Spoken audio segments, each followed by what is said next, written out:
집에서 돌봐줄 가족이나 치료비가 없어 나랏돈을 끌어모아 요양병원에서 지내는 환자가 전체 환자의 14%에 달하는 것으로 나타났다. 7일 이종성 국민의힘 의원이 건강보험심사평가원으로부터 제출받은 자료에 따르면 전국 1,432개 요양병원에 입원한 환자는 2013년 34만 7,799명에서 지난해 39만 9,421명으로 14.8% 늘어났다. 같은 기간 선택입원군 환자는 2만 6,666명에서 5만 7,713명으로 116% 급증했다. 이들이 전체 입원 환자 중에서 차지하는 비율은 7.7%에서 14.4%로 늘었다. 선택입원군 환자는 일반 병원에 입원해 치료하는 환자가 아닌 집이나 요양시설에 머무르면서 통원 치료를 하는 환자를 뜻한다. 문제는 이 같은 선택입원군 환자가 사용한 전체 진료비가 늘어나면서 건강보험 지출도 눈덩이처럼 불어났다는 것. 심평원 자료를 보면 지난 2020년부터 2022년까지 요양병원 선택입원군 환자들이 사용한 총진료비가 9,538억 원으로 집계됐다.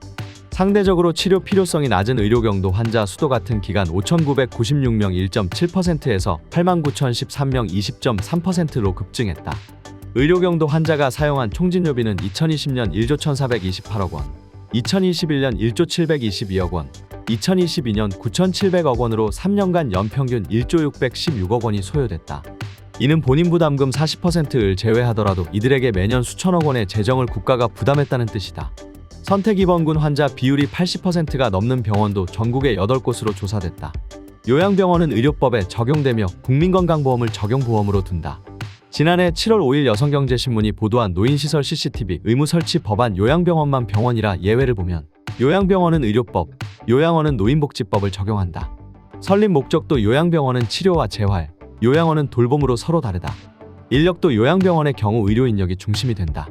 환자 40명당 1명의 의사가 배정되고 환자 6명당 1명의 간호사가 상주한다. 요양원에는 상근 의사가 없고 간호사도 없다는 차이가 있다.